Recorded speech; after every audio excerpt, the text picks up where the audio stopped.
Hey everyone, me Kevin here with the latest update on the stimulus negotiation, a new leverage flowchart, timeframes, and some changes beginning today, along with, of course, COVID updates.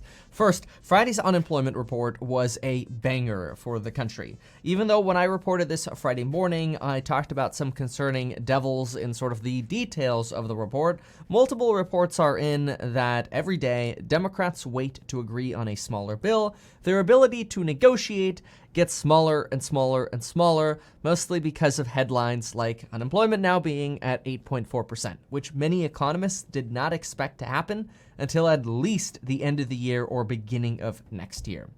That is, back in July, when COVID cases were spiking, reporters believe that Democrats probably had their best amount of leverage in July to get the biggest package possible. However, with COVID on the decline, COVID search trends on the decline, and unemployment on the decline, despite the fact that in August we didn't have any unemployment support, that is no unemployment boost support, we had the regular state pay, but we didn't have the Fed boost, we lost that for August, and we still had pretty overall positive data, Democrats are potentially losing their leverage.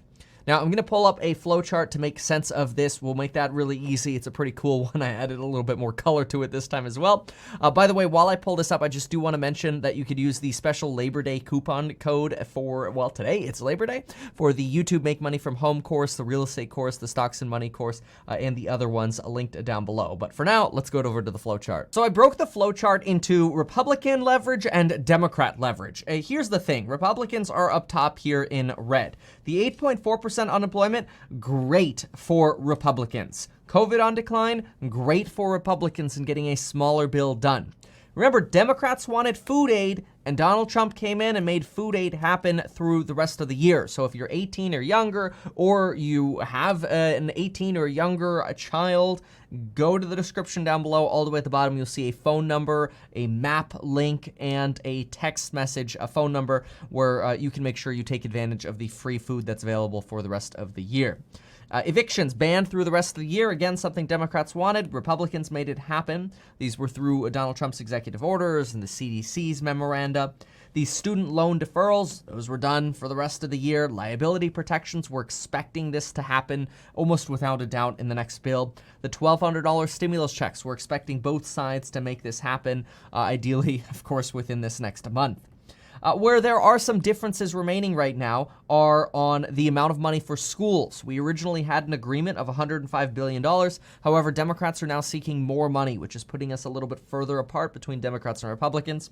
We've got the $300 to $400 in unemployment per week, which Republicans are calling for. Remember, unemployment through the new FEMA boost is running out this week as well. The $105 billion that Republicans are offering for state and local governments is obviously being met with resistance from Democrats. Democrats, on the other hand, want $950 billion in state and local government funding, and Nancy's willing to wait until January. They want $600 in an unemployment boost and now $200 billion in schools. That's more than we had before. However, let's look at the leverage aspect of this.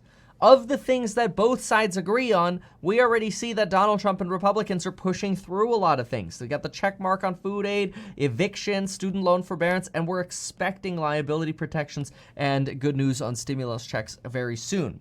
Democrats are trying to push through the extra money for state and local governments, the money, the $600 boost and the $200 bill. However, the data isn't on their side. The fact that unemployment and the economy are doing well, or I shouldn't say well, but they're doing better, despite the fact that we didn't have an unemployment boost in August, is not good for their negotiation stance. And the fact that COVID data is declining, partially because, I mean, maybe, who knows, but Trump did make a U-turn on masking and has started saying, as of about the last 6 to 8 weeks now, that you should wear masks. We're seeing less and less COVID cases as well, and hopefully that trend continues. We don't see any kind of crazy changes post-Labor Day a week here. So I think all of us are kind of like knock on wood for the next 2 weeks. And again, if things are good over the next 2 weeks, it's going to be another factor as to where Democrats do not have more leverage. So the reality is, Every day that goes by, Democrats lose the ability to get more stimulus. And at the same time, Donald Trump is knocking out things that Democrats want. Remember, I mentioned it on the flowchart. Democrats were the ones who wanted food aid. Democrats were the ones who wanted eviction protections. They were talking about that for 2 to 3 months. And when Donald Trump just enacted some of these things on his own, he kind of just pulled the rug out from under Democrats, and they have less footing to stand on, so to speak. Now, this isn't taking sides, it's just pointing out reality. And I think all of you know, if you've been watching my channel for a few months, in July, Democrats really looked like they had a good argument to just stay firm and sort of draw a line in the sand and say, no, we need a big package or it's nothing. Now, it's not looking so good for Democrats to be doing that anymore. And this is why reporters are now saying, Dems, take it. Take the deal. Take 1.3 trillion. You know what? Come down to 1.8 and see if you can meet in the middle between the middle, right? Go to the middle between 1.3 and 2.2, whatever, 1.7, 1.8, whatever.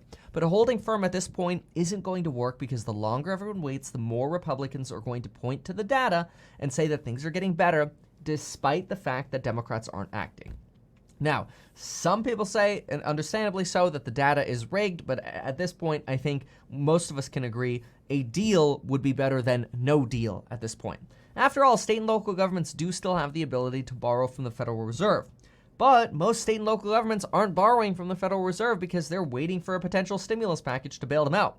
So it's kind of like there's another option for them, but they're waiting to see if, holding firm on this larger stimulus package is actually going to end up working. But it's looking less and less likely every day that goes by that we'll see a larger bill. Instead, it seems like we're more likely to see this kind of compromise bill. So overall, this isn't shaping up well for Democrats holding firm. I mean, take a look at this, for example. Nancy Pelosi this morning on Labor Day released a press statement saying, quote, Republicans and the Trump administration continue to ignore the scale of the crisis and refuse to lift a finger to help working families. The problem is, that's not a very powerful statement when you have Trump signing executive orders on food aid, evictions, unemployment, the payroll tax, which we'll talk about in a moment, and you have Democrats saying they're ready to do a deal. It kind of starts looking like finger pointing where you point one finger, 3 fingers point back at yourself. It's just not a good look. Basically, the tables in the negotiation have turned in favor of Republicans. On unemployment. States like Idaho are already reporting that the new unemployment boost has been exhausted. California is expected to release its first payment today and then follow up soon with retroactive payments.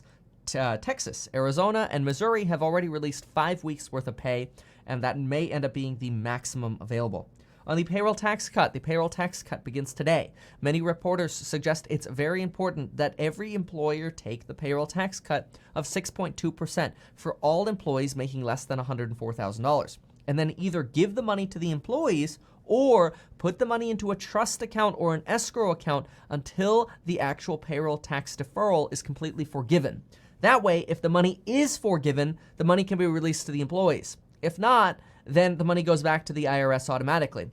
However, and this is the danger, if we do nothing or if employers do nothing, then everybody loses the potential benefit for employees if the payroll tax cut ends up getting forgiven.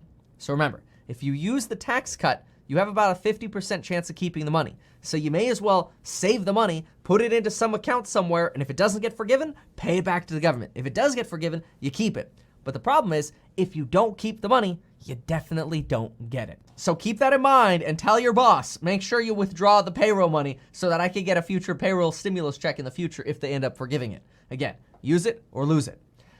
Furthermore, expect to see a continuing resolution this week to basically kick the can down the road of another government shutdown through December. Maybe instead of having a government shutdown for Halloween, we'll have one for New Year's Eve. Furthermore, the Senate plans to introduce the skinny bill this week on stimulus. The Senate goes back to work tomorrow. Meanwhile, Democrats get back to work next week. On COVID, search trends on Google show that we're down to lows that we saw around the middle of June for searches related to COVID and the coronavirus. We are now way lower than the peaks we saw in search trends in mid-July, and we're crossing our fingers that these trends remain low for the next couple weeks as Labor Day passes behind us. India is now second to the United States in COVID cases, passing Brazil. New York City has fallen below a 1% infection rate for a continued 30-day period. This is very good.